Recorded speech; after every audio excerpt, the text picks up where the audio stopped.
So I want to report on an activity that we did over the summer this year. We called it Dynamical Core Model Intercomparison Project, and we created this acronym DCMIP that you have heard quite often during this week. These are the organizers of DCMIP, Peter Lauritsen, James Kent, Ramna Ear. This is Jennifer Williamson. She's an administrator. She helped us from NCAR. That's me, that's Mark Taylor, Kevin Reed, and Paul Ulrich. And this has been an effort that was in the making for a few years. So it has been the highlight this summer to actually get together with all the modeling groups and to create a very dynamic working group and a database. And let me just show you what we did. This is a very I pick highlights. There are many more things I could have said today, but let me just walk you through the ideas that we had for DCMIP. So it was a summer school and a model intercomparison project. It was actually a 2-week event that took place at NCAR at the end of July this year or beginning of August. It brought together about 80, 90 people, and we had a very large number of modeling groups, about 26 modeling mentors. We had students and postdocs and about 19, 20 speakers. We paid special attention to non-hydrostatic global models that are emerging now in the community, as we see here at this meeting. And we hosted 18 dynamical cores. 3 participated remotely through a cyber infrastructure piece that I also will briefly introduce. The idea behind DCMIP were the following. We wanted to teach students and postdoc about dynamical core modeling, also about the physics coupling between dynamical cores and physical characterizations. And here's a webpage that James Kent already pointed out, where we host databases, the test case descriptions, a lot of example data sets, and results.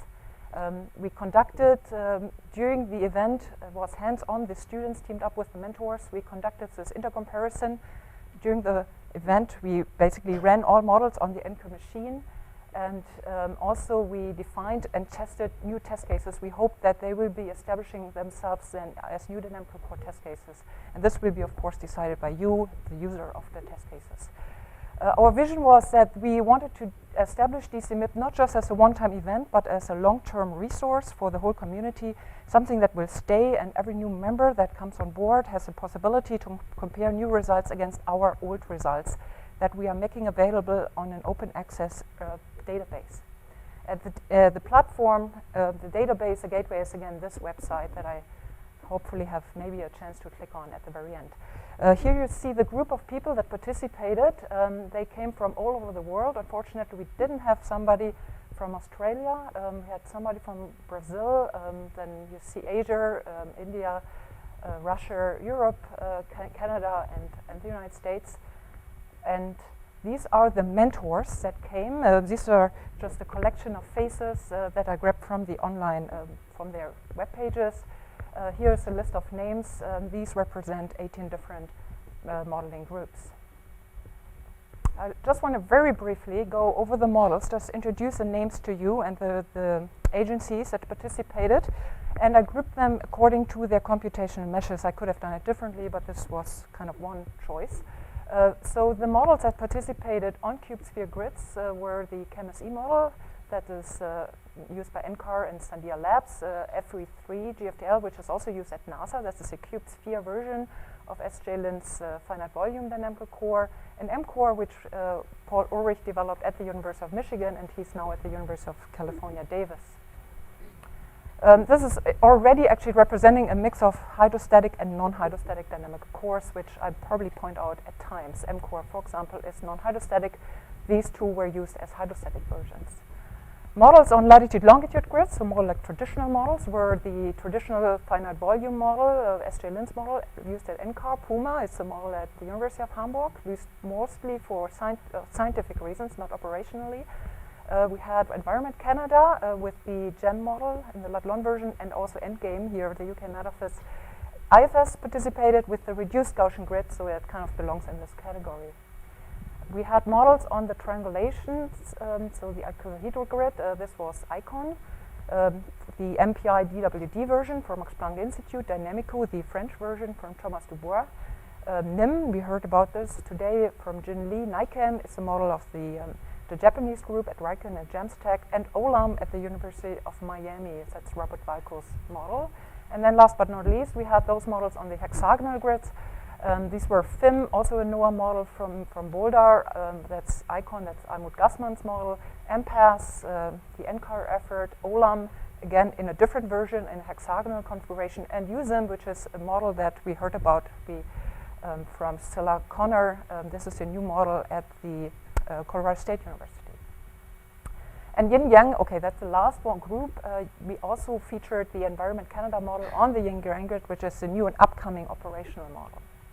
Some models that we had actually support adaptive meshes, or I should call it variable resolution meshes, and these are just depiction of these meshes. These were the models that had options. Not every model tested these, but potentially these models have the option to switch the nest on and to rerun even some test cases maybe in the future. Other models had stretched versions. Also, we didn't necessarily use everything, but these models, GFDL model, NICAM, NGEM, Latlon, can be stretched, and then they look like that. So basically, it's another form of a variable resolution mesh. Okay, so here are the teams that came together. These are modeling mentors and students, and by no means I can't feature everybody here, but this is just a depiction how the action looked in the afternoon. These are photos taken during the afternoon sessions where we teamed up the modeling mentors with students.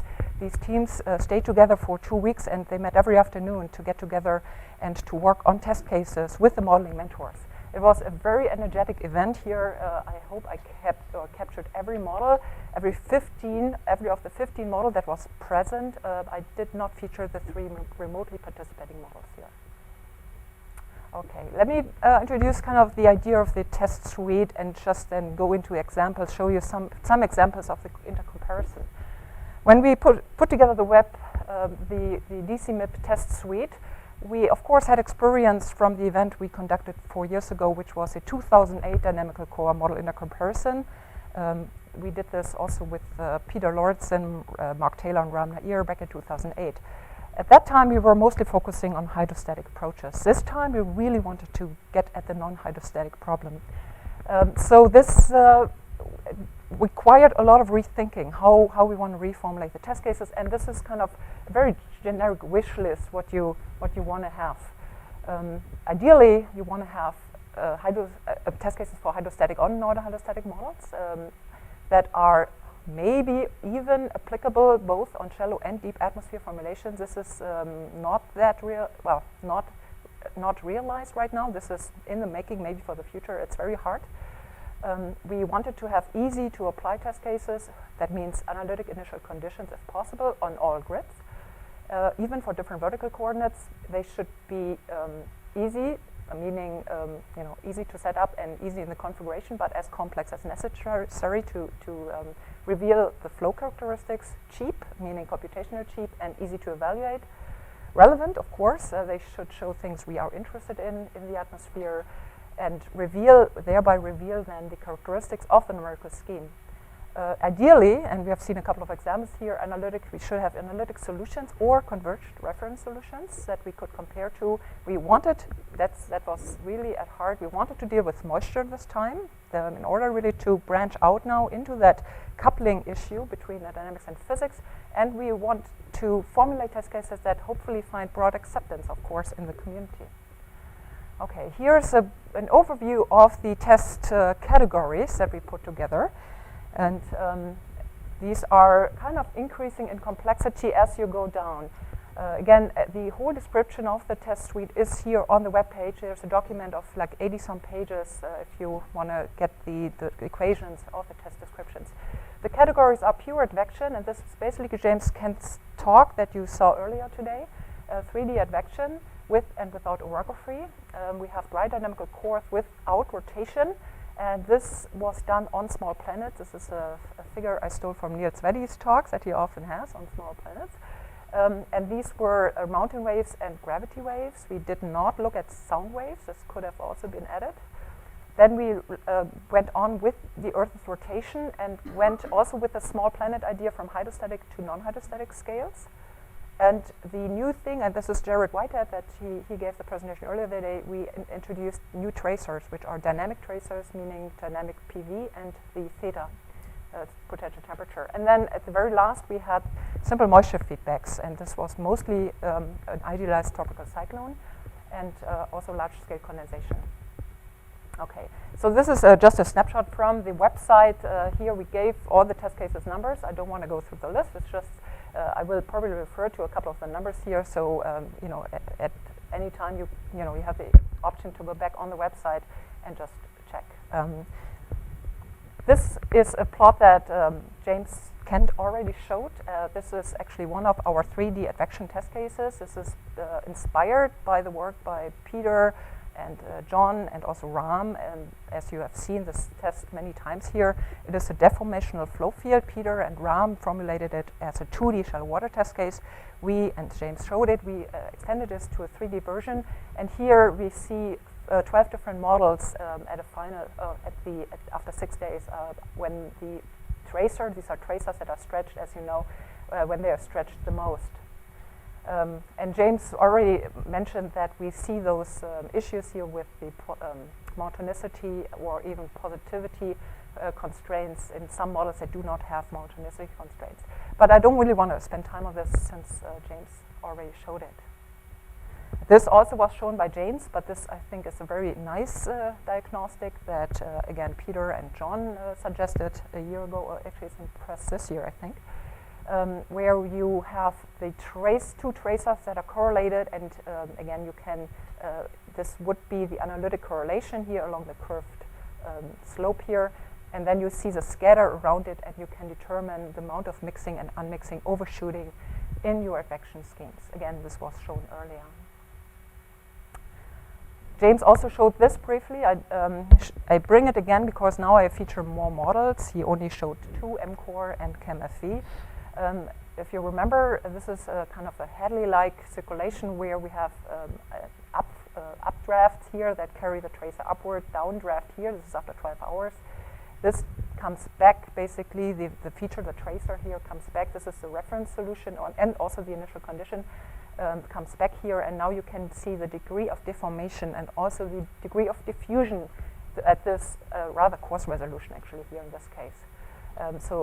Here also we see undershoots, overshoots in some of the models.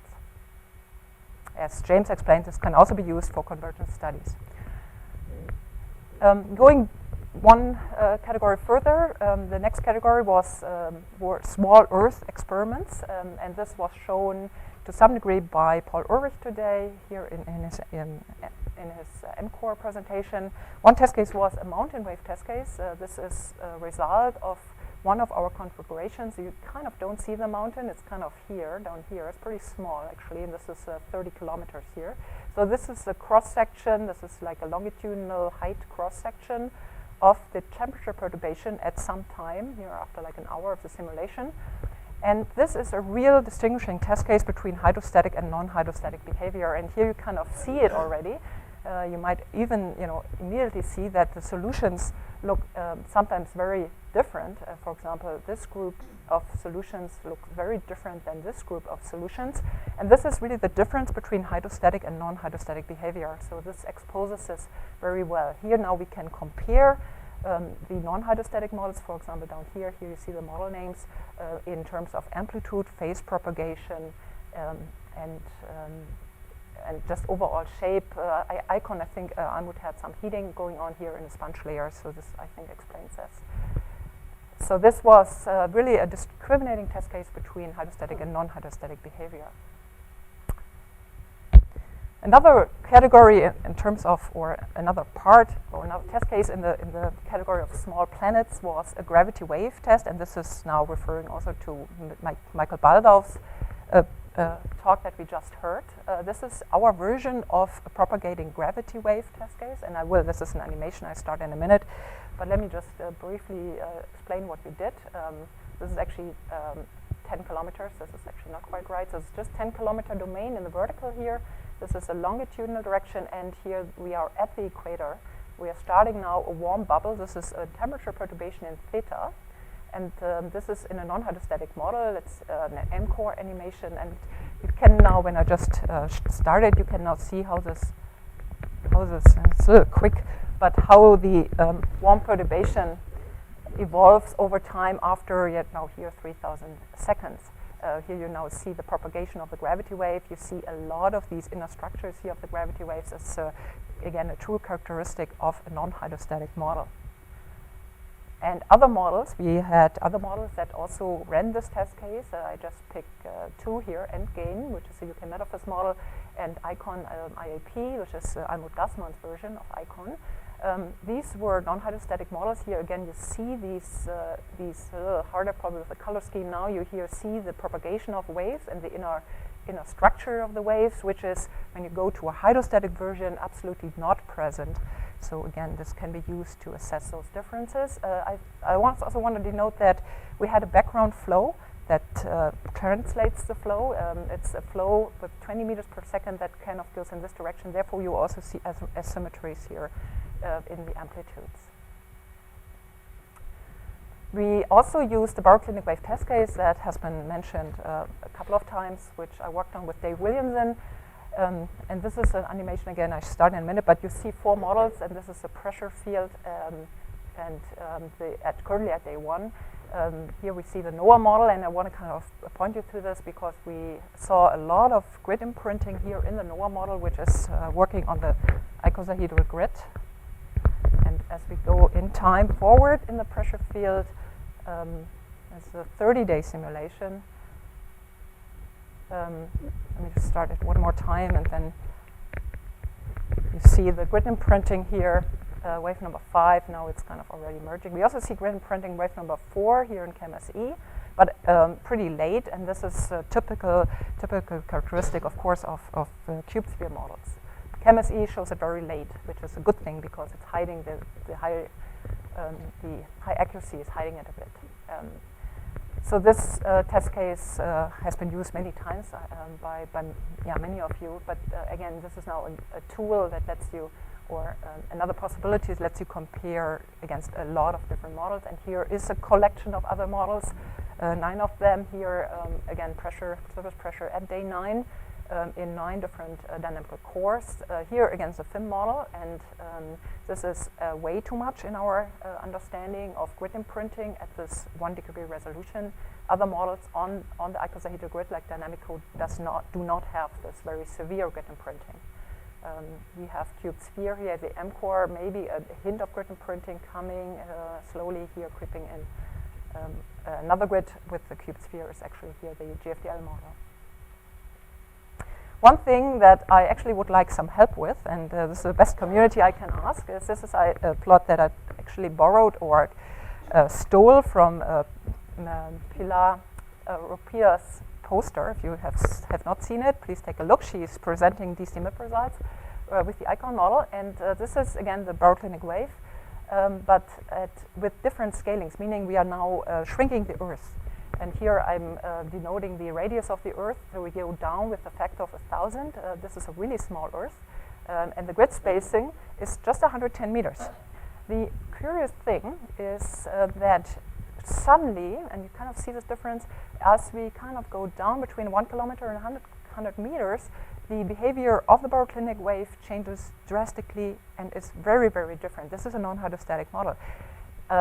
Interestingly, this does not happen in the hydrostatic model. The hydrostatic model just looks alike whenever you refine and shrink. It's only a feature in a non-hydrostatic model. We have not quite understood it from a theoretical viewpoint, but if you have ideas, please help us understand this. Okay. Just have a couple of 2 minutes maybe, just to wrap up. We also looked at kinetic energy spectra, and these are examples of the kinetic energy spectra. Here at 700, this is further down in the atmosphere for this test case. We see some different slope behavior. Here we see some hooks sometimes, but this could also be related to the interpolation to Laplon grids. So we are not judging this at the moment as noise. This was shown by Jared. This was a tracer idea. Okay, one more comment here on the kind of the moisture addition. We used the baroclinic wave test case with moisture. Here's actually some precipitation overlaid, just due by large-scale condensation. So this now brings in a nonlinear feedback mechanism, which I think is a very exciting way now to move towards the full models. And last but not least, the last moist test case was an idealized cyclone test case, which was also shown by others. But the idea here is to spin up a cyclone. This is a wind field, a vertical cross-section of a wind field. And here we see behaviors of different models forced with very simplified physics packages that we documented here in those papers. Okay, I don't have time really to go into this further. I just want one more comment. We are providing a lot of cyber infrastructure with this project, meaning also a lot of metadata that describes the models, not just the data. And this is all featured here on this website. And all the data sets are available on the Earth System Grid, which is an open database. Some thoughts, and this is kind of almost my final slide. The end of the DCMIP summer school was not really the end of it, because we actually viewed it as a start of a community-wide event that hopefully finds resonance in this community for a long time. So, we really think that DCMIP is a forum for new science, a very objective way of evaluating the dynamical course, and a way again towards a standard test suite that we all are happy with. And we established this new piece of cyber infrastructure really as a scientific tool for you, for us, to go forward in time with easy intercomparison to other models. And this is really an open invitation to participate and contribute further model results. Okay, this is really my last slide. We see very interesting agreements, and also very interesting spreads. So this is really an opportunity to learn, and also an opportunity to assess uncertainty of those simulations from a just pure dynamical core perspective or a simple moist physics dynamical core perspective. We might find bugs. We have found bugs at DCMIP, which is great. You know, this is one for sure. Test cases are serving that purpose. Also, we still have actually bugs in the DCMIP data, so hopefully we clean this up pretty soon. We also might to fine-tune test cases, as we have suggestions from Bill Skammerrock and Joe Klemp concerning the setup of those. And DCMIP was never designed to be a beauty contest. It's always designed to be an open platform for objective dynamical core comparisons. Thank you.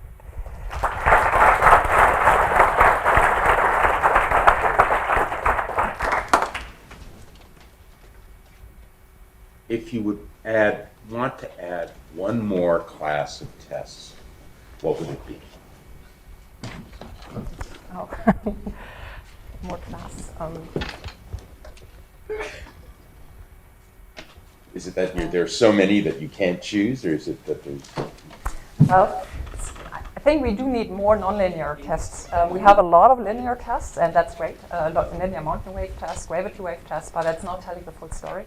I think we do need a lot more of those type of baroclinic instability tests. The convection is good. Yeah, this simplifies moisture and years. Yeah, yeah, we do need more moisture. Yes, and also the only more nonlinear test, the only crux is there is no linear or no analytic solution for that. Well, in the more complicated test you showed at the end, the issue seems to be what the right answer is. I mean, say some things are wrong, and you see grid imprinting on some of them, and you can say that's wrong, but otherwise you don't really know what the answer is. So have you any ideas how you can sort of develop more diagnostics perhaps, or something so you can really establish what the correct answer is to some of these? Yeah, well, the answer for dry dynamical cores is that you run a lot of models at very, very high resolution to get an estimate of the reference solution and an estimate of the spread.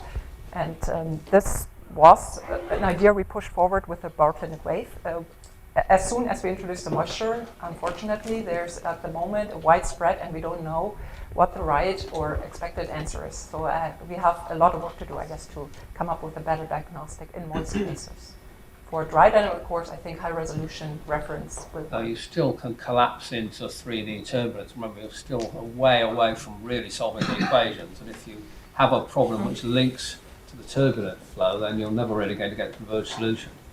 Oh, I don't know, in the dry dynamical core? Well, it depends what sort of problem it is, but if it does link, if it really does say have a breakdown to the stratified turbulence regime, which can come in at fairly large scales, then there's huge issues about, it needs incredibly high resolution to get to resolve that regime properly. Once models start breaking into it, the solution will go all over the place because they're not really resolved. Wow. So always a problem when you're solving the full equations. You can't really do it properly.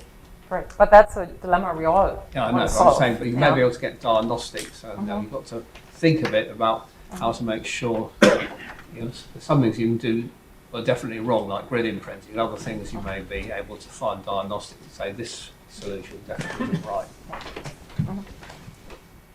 Any more questions?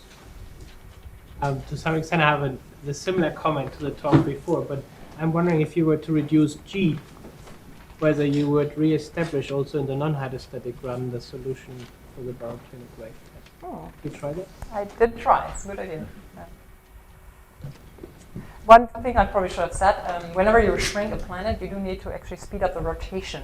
Maybe some people are aware of this. So we keep the Rossby number constant. If we modify G, we do modify the inertial gravity wave propagation, so I'm not absolutely certain we will recover.